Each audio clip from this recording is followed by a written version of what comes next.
Et si les mots qu'on utilise tous les jours pour décrire notre carrière, nos ambitions, notre vie professionnelle en fait, et si tous ces mots avaient été à l'origine inventés pour désigner de véritables instruments de torture?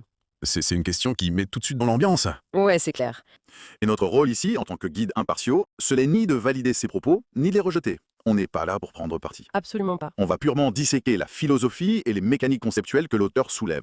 Le but, c'est de comprendre la racine de cette souffrance professionnelle sans filtre. D'accord, donc le décor est planté. Et franchement, pour entrer dans la tête de cet auteur, il faut regarder par quel bout il attaque le problème. Parce que c'est super original. Ah oui, il ne fait pas dans le classique. Non, il ne commence pas par pointer du doigt les fiches de paie ou les heures supplémentaires. En fait, il remonte à l'étymologie, à l'ADN de notre vocabulaire. Ce qui est une approche brillante, en fait. Ouais, je suis complètement fascinée par ça.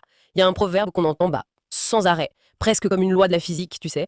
Tout travail mérite salaire. La phrase qu'on nous répète depuis l'école, quoi. Exactement. C'est propre, c'est binaire. Genre, tu fournis un effort, tu reçois une compensation. Bon, décortiquons tout ça. Parce que le voyage linguistique qu'il nous propose pour déconstruire cette petite phrase apparemment innocente, c'est saisissant. On peut commencer par le premier mot, le mot le plus simple de l'équation, en fait. Tout, Ok, tout, ça paraît basique. ça en a l'air. Mais en remontant au latin totus, qui signifie intégral, l'auteur va chercher la racine proto-indo-européenne, teuta. Attends, teuta, ça veut dire quoi ça? Cette racine ancienne, ça désignait la tribu, le peuple, la communauté dans sa totalité. Ah, donc ce n'est pas une question de quantité. Exactement. Ce n'est pas juste chaque travail. Dans l'esprit de l'auteur, ce tout, ça représente la masse laborieuse. C'est le collectif social. D'accord, c'est le point de départ. Mais alors le basculement majeur, le vrai choc de son essai, il s'opère avec le deuxième mot, le mot travail. Ah, là, on entre dans le dur. Et comment? C'est là qu'on se heurte à une réalité historique brutale. Le terme travail vient du bas latin tripalium. Ce qui n'est pas très joyeux. Pas du tout. Ça signifie littéralement instrument de torture à trois pieux. Mais ce serait terrifiant. Et pourtant, c'est très exactement ce qu'est le tripalium. C'est fou quand on y pense. Trois pieux plantés dans le sol, tu vois. À l'origine, c'était utilisé pour entraver les chevaux les plus rebelles au moment de les ferrer. Et ensuite, c'est devenu un instrument pour immobiliser les esclaves et les punir, ou pour torturer les condamnés. Et ce qui est fascinant ici, c'est l'évolution sémantique de ce mot. Ça révèle énormément de choses sur la façon dont nos sociétés se sont structurées, en fait. Ouais. Tu sais qu'au XIIe siècle, le mot ne désignait encore qu'un tourment, une vraie souffrance physique aiguë. D'ailleurs, on en garde une trace aujourd'hui dans le domaine médical, non? Absolument. Quand on parle du travail de l'accouchement, c'est la douleur, l'effort extrême. Mais alors, comment on est passé d'un instrument de supplice pur et dur à l'idée d'une activité humaine productive? Genre aller au bureau de 9h à 17h? Eh bien, l'auteur avance un argument fondamental là-dessus. Il dit qu'à l'origine, pour la masse paysanne ou pour les serfs, l'activité productive, c'était littéralement une souffrance imposée. C'était une torture littérale. Voilà. Et si cette racine historique a survécu jusqu'à nous pour désigner l'emploi, c'est parce que dans notre inconscient collectif, l'idée de gagner sa vie, c'est viscéralement lié à une contrainte douloureuse. Une obligation écrasante qui vient de l'extérieur, quoi. Exactement. Ce n'est pas naturel de travailler, c'est imposé. Mais du coup, ça pose une question immense. Si le travail est, par son essence même, une forme de torture ou de contrainte insoutenable, comment on a fait pour convaincre des générations entières de s'y soumettre, sans qu'il y ait des révoltes tous les 4 matins? C'est là que la linguistique est magique. L'auteur suggère que la réponse se trouve dans le mot suivant du dicton, le fameux mérite. Ah, Le mérite. Le truc qu'on nous vend partout. Du latin meritum. Il fallait bien trouver un moyen psychologique pour justifier cette torture quotidienne. Donc ça vient d'où le mérite? Ça vient du verbe mere et de la racine indo-européenne smer. Et l'idée de base, c'est d'assigner une part, de recevoir ce qui nous revient. D'accord, donc à la base, c'est juste un partage. Oui, c'était très neutre. Tu pouvais recevoir ta part d'un butin de guerre ou ta part d'une punition. Mais l'auteur met en lumière un truc très pervers. La société a progressivement teinté ce mot d'une connotation morale très profonde. En gros, on a lié notre valeur en tant qu'être humain à notre capacité à souffrir. C'est exactement ça. En associant la valeur humaine à l'effort récompensé, on crée un mécanisme d'acceptation parfait. On ne subit plus le tripalium parce qu'on y est forcé de l'extérieur, on le subit parce qu'on veut prouver qu'on est quelqu'un de bien, qu'on a une valeur morale. Oh, waouh. C'est une intériorisation totale de la contrainte. On devient notre propre tortionnaire, en fait. C'est brillant et effrayant. Ce qui nous propulse direct vers la pièce maîtresse du dicton, la cerise sur le gâteau de cette souffrance méritante, le salaire. Le nerf de la guerre. Et là, l'auteur nous ramène au latin salarium, dérivé de sal, le sel. Et attention, on n'est pas du tout dans l'idée du sel comme le petit condiment sympa pour assaisonner des frites. Ah non, pas du tout. Le sel dans l'Antiquité, c'était pas pour le goût. C'était l'une des technologies de survie les plus critiques qui soient. Parce qu'il n'y avait pas de frigo. Et voilà, avant l'invention de la réfrigération, c'était le seul vrai moyen de conserver la viande et les vivres pendant de longs mois. Le salarium, à la base, c'était la location qu'on versait aux soldats romains, spécifiquement pour qu'ils puissent acheter cette denrée. Juste du sel. Parce que sans sel, la nourriture pourrissait. Et sans nourriture, on mourrait de faim dès que l'hiver pointait le bout de son nez. Donc c'est une question de vie ou de mort, littéralement. La originelle, la plus pure, ça n'a strictement rien à voir avec, je sais pas, l'épanouissement personnel, le confort de vie ou se payer des vacances. C'est pas pour aller au resto le week-end, quoi. Non. Hmm. C'est strictement l'élément chimique et financier requis pour maintenir l'intégrité biologique de l'individu. C'est ce qui t'empêche de crever, pardon pour l'expression. C'est exactement le mot. Ça empêche le corps de mourir. Alors là, accroche-toi. Parce que l'auteur rassemble toutes ces briques étymologiques et il nous livre sa propre retraduction du proverbe «Tout travail mérite salaire». Et je te jure que le résultat final, il frappe de plein fouet. J'écoute. Il écrit, et je cite, «Le peuple mis au supplice pour recevoir une part permettant de préserver sa vie». Wow. Ouais. Ça jette un froid. C'est clair. Ça balaye complètement toute la petite poésie moderne du style le bonheur au travail ou la culture d'entreprise avec baby-foot. On revient à une transaction biologique pure et dure. Et le pire, c'est qu'il applique cette mécanique directement à sa propre situation actuelle en tant que travailleur précaire. En extrapolant cette définition, l'auteur pose une question dans son essai qui donne carrément le vertige. Vas-y.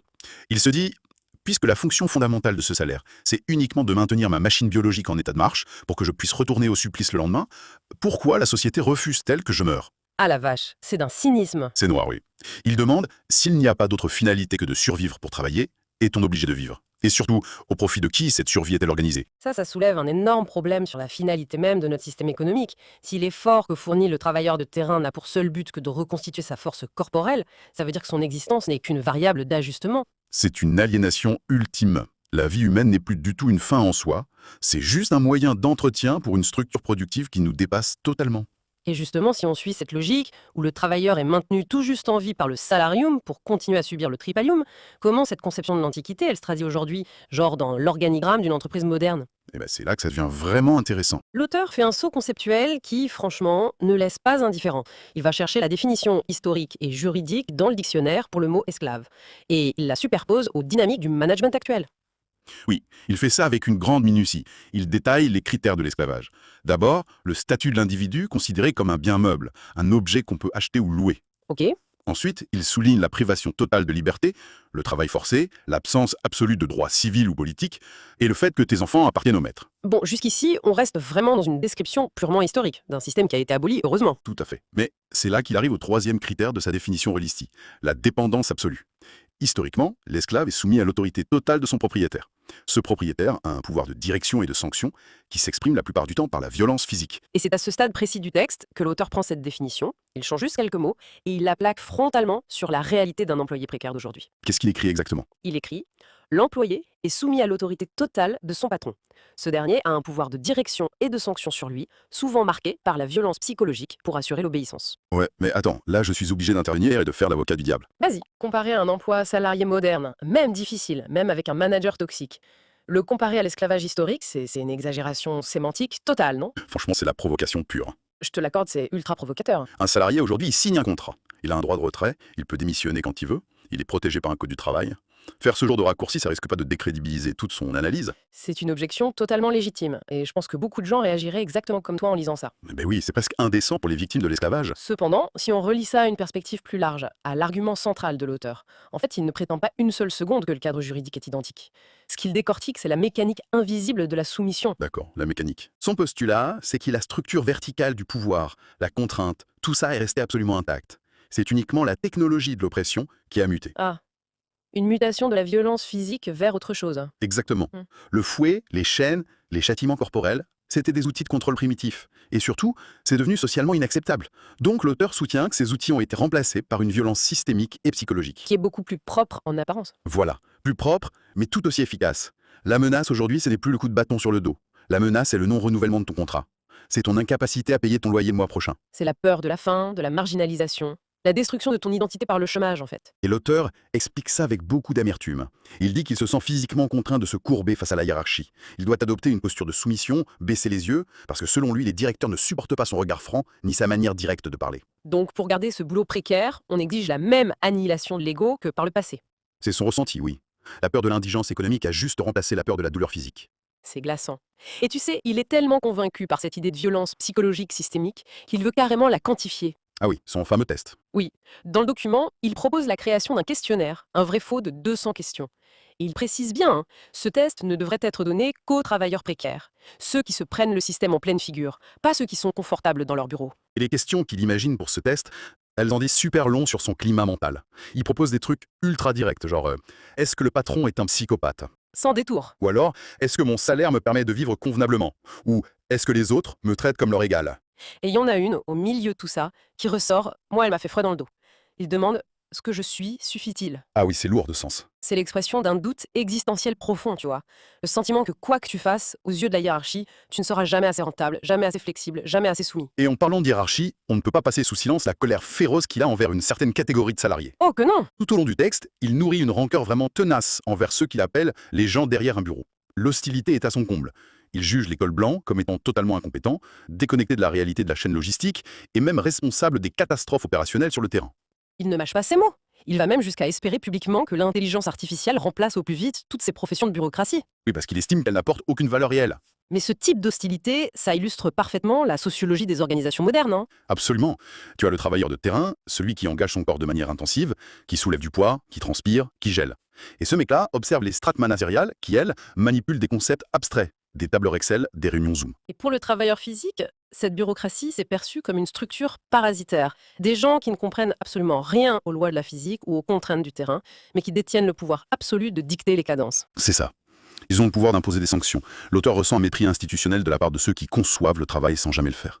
Et sa réponse, c'est de vouloir les voir disparaître par l'automatisation.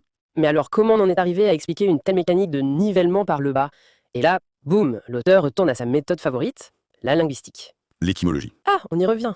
Il prend le mot minimum, le fameux M du SMIC, le salaire minimum interprofessionnel de croissance, et il le passe au microscope. Et qu'est-ce qu'il trouve? Il rappelle que minimum, c'est un emprunt direct au latin.